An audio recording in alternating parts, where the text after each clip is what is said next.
বর্তমান 90% ইউটিউবাররাই তাদের থাম্বনেলের ছবিকে পিএনজি করার জন্য রিমুভ ভিজ অ্যাপটি ব্যবহার করেন।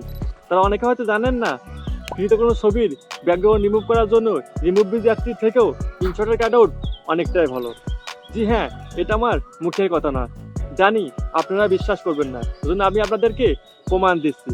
বন্ধুরা, স্ক্রিনে আমি দুটি ছবিটি পাশাপাশি রাখছি, বাকিটা আপনারাই বিবেচনা করুন। বন্ধুরা, স্ক্রিনে আপনারা দুটি ছবি দেখতে পাচ্ছেন, এটির কোয়ালিটি দেখুন আর এটির কোয়ালিটি দেখুন, দেখতেই পাচ্ছেন কতটা পার্থক্য। আজকের ভিডিওতে আমি আপনাদেরকে সরাসরি দেখাবো কোন অ্যাপ থেকে ছবির ব্যাকগ্রাউন্ড রিমুভ করলে ছবির কোয়ালিটি ভালো পাওয়া যাবে। তো স্কিপ না করে পুরো ভিডিওটা দেখতে থাকুন, আর আমাদের চ্যানেলে নতুন হলে চ্যানেলটা সাবস্ক্রাইব করে আমাদের পাশে থাকবেন। চলুন তাহলে বেশি কথা না বলে ভিডিওটা শুরু করি। তো প্রথমেই আমি রিমুভ বিজি থেকে ছবির ব্যাকগ্রাউন্ড রিমুভ করে দেখাবো। এজন্য আমি চলে যাব ক্রোম ব্রাউজারে গিয়ে সার্চ করব বিজি রিমুভ। উপরে যে ওয়েবসাইটটা আছে সেই ওয়েবসাইটে ক্লিক করব। এখান থেকে আপলোড ইমেজ নামের যে অপশন সেটিতে টাচ করব। এখান থেকে এই ছবিটা আমি সিলেক্ট করে ডান করব। দেখতে পাচ্ছেন লোডিং হচ্ছে, কিছুক্ষণের মধ্যেই ছবিটা পিএনজি হয়ে যাবে। তো দেখুন আমার ছবিটা পিএনজি হয়ে গেছে, কিন্তু ছবির কোয়ালিটি কিন্তু অতটা ভালো না। তো এখান থেকে আমি ছবিটা ডাউনলোড করে নেব।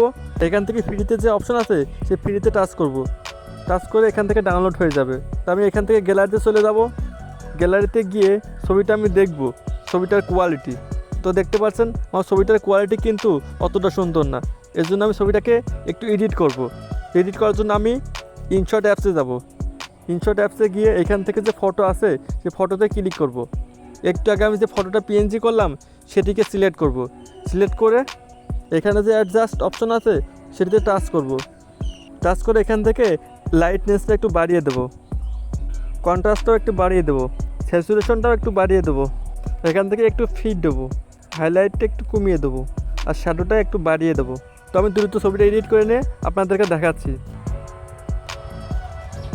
তো দেখতে পাচ্ছেন আমাদের ছবিটা এডিট হয়ে গেছে। এখন ছবিটাকে আমি সেভ করব।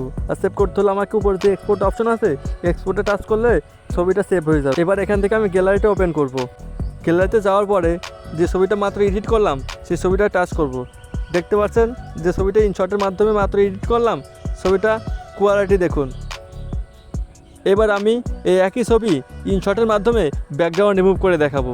তো আপনারা ভিডিওটা স্কিপ না করে পুরো ভিডিওটা মনোযোগ দিয়ে দেখতে থাকুন। এখান থেকে এখন আমি ইনশটে চলে যাব। ইনশটে গিয়ে এখানে যে ফটো অপশন আছে ফটোয় টাচ করব।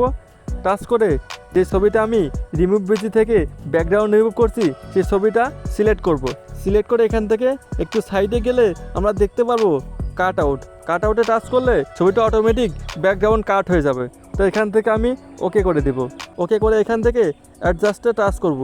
টাচ করে এখান থেকে একটু এডিট করে নেব। তো আপনারা দেখতে থাকেন, আমি এডিট করে আপনাদেরকে দেখাচ্ছি।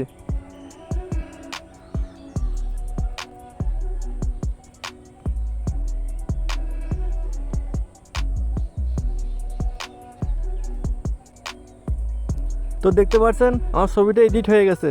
তো এখান থেকে আমি এক্সপোর্ট করব। এবার আমি গ্যালারিতে যাব। গ্যালারিতে গিয়ে এই দেখুন এটা মাত্র ইনশটের মাধ্যমে ব্যাকগ্রাউন্ড রিমুভ করছি। দেখেন ছবিটার কোয়ালিটি দেখেন কতটা ভালো কোয়ালিটি ছবিটার। আর বিজি রিমুভ থেকে যেটা ব্যাকগ্রাউন্ড রিমুভ করছি সেটার কোয়ালিটি দেখুন। দেখতে পাচ্ছেন কতটা পার্থক্য দুটি ছবির মধ্যে, দেখতেই পাচ্ছেন। দেখেন এটা ইনশটের মাধ্যমে ব্যাকগ্রাউন্ড রিমুভ করা হয়েছে, আর এটা বিজি রিমুভ থেকে এর ব্যাকগ্রাউন্ড রিমুভ করা হয়েছে। দেখতে পাচ্ছেন রিমুভ বিজি থেকে ইনশটের কাট আউটটা অনেকটাই বেস্ট। তো ভিডিওটা আর বেশি আগাবো না, এখানেই শেষ করছি। আর আপনারা এমন ইনফরমেটিভ ভিডিও পাওয়ার জন্য আমাদের চ্যানেলটা সাবস্ক্রাইব করে পাশেই থাকবেন। ধন্যবাদ সবাইকে।